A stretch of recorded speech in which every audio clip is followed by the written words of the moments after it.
The FBI starts sniffing around, starts digging around, starts flipping through pages, looking into the WNBA. Let's face it, this season has seen some dubious refereeing.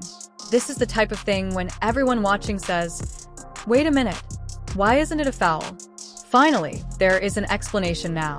Referees have stated under oath that the league was influencing the calls made for specific games.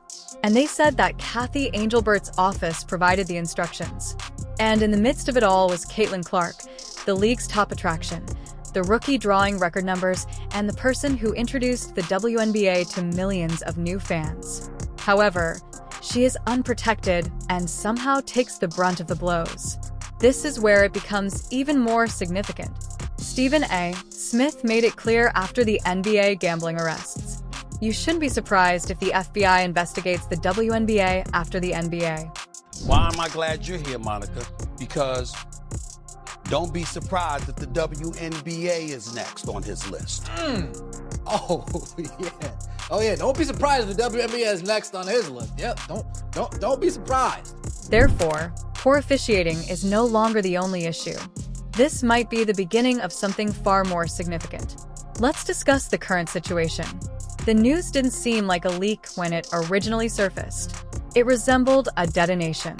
3 referees, all of whom had years of league experience, came out and gave sworn statements aimed squarely at Cathy Engelbert's leadership office rather than at the players or coaches. They talked about meetings, expectations, and nudging that wasn't really subtle. Not safeguard the athletes or call the game fairly, but ensure that the league appears competitive. According to reports, one of the referees made a statement that is currently at the heart of the argument. The league's reputation is damaged when one player receives excessive attention. Everyone is aware of who that is referring to. This wasn't a frustrated remark following a challenging match. This served as evidence. Statements made professionally, quietly, and with the knowledge that they could have legal repercussions. Additionally, the investigation is treating these statements seriously because they were made on oath. The WNBA is now in a situation that it has never encountered before. It's an issue of legitimacy rather than criticism or fan resentment. The league has been putting a lot of effort into growing, reaching new audiences, and expanding. And the force behind that expansion was Caitlin Clark. Why would the league even think about preventing her from succeeding? According to the referees, it was strategic rather than personal. However, strategy is not leadership when it is employed to influence the result of a competition. Interference is the cause. The probe is only getting deeper at this point. This is the term that appears repeatedly in the referee statements. Preserve the league's reputation, not the players or equity. Preserve the image. The WNBA has been promoting competitive balance for many years. The league shouldn't be dominated by one team. They don't want a single celebrity to suddenly redefine the entire discourse. They desire steady, regulated, and gradual growth. However, such has never been the case in basketball. Controlling brilliance doesn't lead to growth. By accepting it, it takes place. The leadership became alarmed when Caitlin Clark, who naturally brought attention to the league without the use of marketing efforts, forced narratives, or rehearsed messages, arrived because they could no longer control the course. Structure is disturbed by a natural star. A phenomena happens without waiting for approval. The league allegedly attempted to control, balance, contain, and blend her influence into the background rather than celebrate it. This wasn't accomplished by openly attacking her. By following the officiating standards, it was completed in silence. A message sent without having to be spoken out, a few less whistles, and a little more physicality allowed. Make sure she doesn't take center stage. But that strategy jeopardizes the league's legitimacy in addition to restricting a player. Caitlin Clark wasn't a newbie to the WNBA. She changed the mood.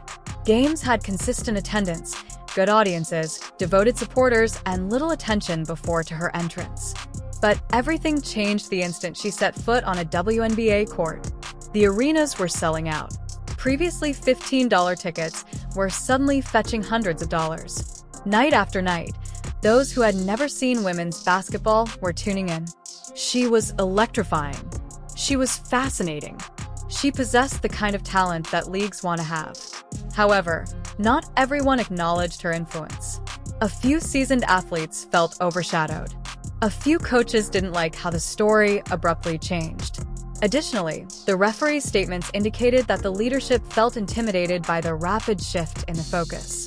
Caitlin Clark did not follow the conventional route to the top of the ladder. She sped right by it, and that's what set her apart. Engelbert allegedly attempted to slow her down so the league could catch up, rather than aligning the league with her pace. Greatness, however, doesn't wait for approval. Caitlin never voiced her grievances in public. She never pretended to be the victim. Her head remained lowered. She was employed. She was a competitor. She was there for her comrades. She completed everything correctly. And the professionalism and composed reaction are precisely what make the issue much more difficult. Because the person who paid the highest price is the one who handled things with grace. It was obvious to everyone watching Caitlin Clark's games that something wasn't right. Her injuries weren't your typical defensive bumps. They included forearm drives, hip checks, full-body collisions, and shives off the ball. Basketball requires physicality, but this wasn't it. This was authorized. In order to prevent using whistles to slow down play, the referees now claimed they were instructed to let it play when it came to protecting Clark. This allowed for more contact on her drives. However, not all league members received the same treatment of those directives. She was the only one who played in those circumstances. And everything changes at that point, because this is the one rule that every athlete follows when they take the court. The game will be kept safe by the officials. However, everything is in jeopardy if that trust is betrayed. Careers, well-being, and the sport's credibility. Cathy Engelbert, meanwhile, was sitting courtside grinning and seemed composed, assured, and unconcerned, as though nothing were going on. Even though the meaning was never expressed, it was obvious. She will be all right. More than it needs protection, the league needs balance. However, when the league suppresses its best players, it doesn't develop. When it defends them, the league expands. On paper, parity sounds lovely. Every squad has an opportunity. Every game has a sense of rivalry. Every fan has hope. However, parity is meant to emerge naturally through internal culture, player development, coaching, and drafting. Officiating influence is not intended to be used to engineer it. The calm part is spoken aloud by the officials. The league did not want a dominant talent to take center stage. They wished to avoid one franchise taking center stage in the league's identity.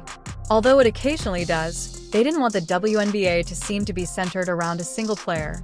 Jordan played for the NBA. Brady was in the NFL. Serena had tennis. Messi was in soccer. The league elevates the generational talent in a sport because they elevate the game as a whole. However, even though the product on the court wasn't good, Engelbert allegedly attempted to spread the word about Clark's rise in order to keep the league balanced. Being great isn't always equitable. Greatness makes a difference. True fans adore that. However, we were seeing more than simply basketball if the league actually meddled to maintain things artificially. It was a presentation. Additionally, the league can no longer hide behind its image now that the curtain has been lifted. Fans' and experts' silent annoyance has now evolved into a comprehensive investigation. The referees' testimony weren't stored in a file somewhere. Organizational ethics-focused investigators took them seriously when they were escalated, examined, and cross-checked. Missed calls during a few close games are no longer the issue. This concerns whether decisions that ought to have been made solely by players on the court were affected by the league's leadership. It's the kind of charge that goes well beyond basketball. Investigators are currently looking at a number of important issues. Did referees receive direct instructions from league officials? Were officials instructed to permit more aggression directed directly against Caitlin Clark? Were particular groups or athletes given preference in order to preserve the appearance of fair competition? Most importantly, because someone did approve these instructions, who did? Investigators constantly search for one thing: patterns. Additionally, Engelbert's leadership isn't only in doubt if they discover consistent referee narratives, consistent officiating tendencies, or internal correspondence that aligns with these testimonies. It might be jeopardized legally, and there won't be any public outrage if that occurs. It concludes with a restructuring, a change in leadership, an overhaul of the officiating, and perhaps even a revision of league policy. This predicament is not one that will go away in a week. The league's future is reshaped by this kind. And when you consider what's going on in the rest of the basketball world, the timing of this probe becomes even more crucial. The predicament facing the WNBA is not unique. The world of basketball is already being closely examined. The NBA has had to deal with player investigations, gambling-related controversies, and inquiries into whether off-court influences influenced particular results. Every league is looked at when one has integrity problems. Oversight operates in this manner. Investigators now notice sworn testimony detailing game manipulation from above, dubious officiating in WNBA games, and an abrupt increase in public attention. They do not consider it to be a coincidence. They handle it as though it might be a pattern. This is more than just a WNBA image problem anymore. It has to do with basketball's image.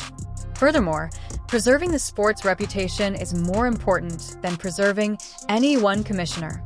This is where the irony lies. Cathy Engelbert positioned herself as the WNBA's stabilizer, bringing with her newfound visibility, corporate relationships, marketing development, and structure.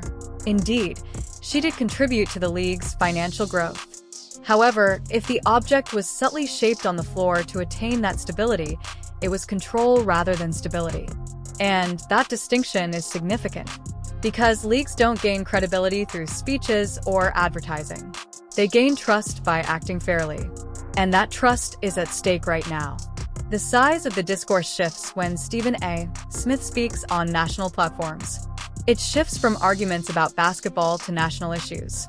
Additionally, he made it quite apparent when he stated that the WNBA is not exempt from integrity issues either. Why am I glad you're here, Monica? Because don't be surprised if the WNBA is next on his list. Internal league discussions are no longer relevant to this scenario. For millions of onlookers, Stephen A. made the connection whether he intended to or not. In simple terms, he stated that probes eventually follow when sports leagues permit anything that even somewhat resembles manipulated results. Additionally, they might be opening the door already this time. Caitlin Clark, meanwhile, keeps her composure. No accusations, no grievances, and no sensational interviews. She merely plays. And that contrast makes a strong statement. Caitlin Clark allows her game to do the talking while the league fumbles with crisis management, communications, and private meetings. And both new and seasoned fans notice that. The pandemonium around her is shown by her composure. For this reason, Clark is not under any pressure, because one of them is attempting to control perception while the other is leading with elegance. It falls on Engelbert.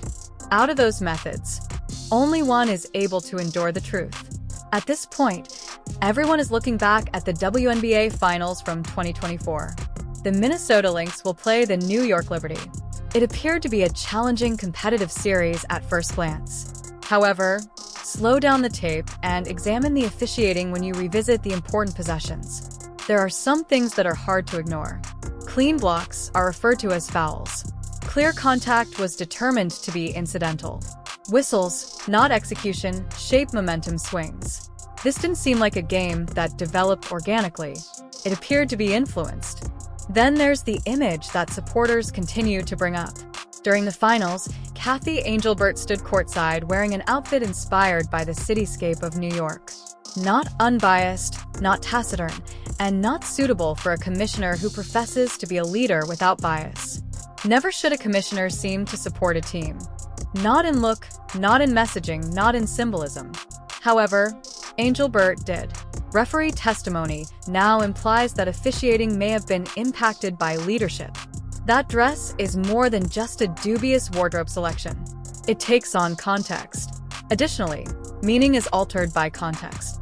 That final series might serve as the primary illustration of how Engelbert attempted to reshape the league's competitive image if investigators examine it in light of referee testimony.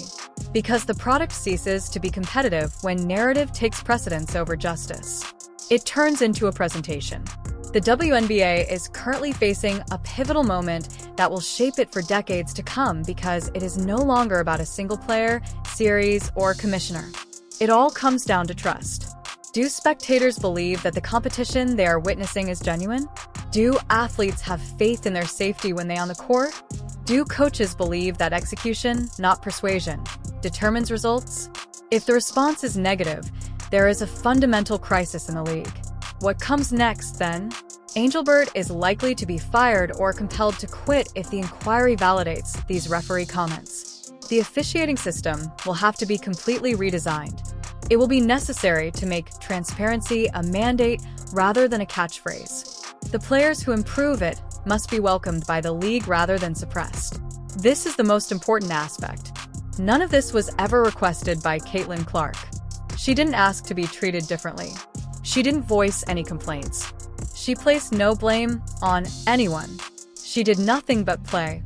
Additionally, the league ought to have safeguarded her rather than using her as a counterbalance.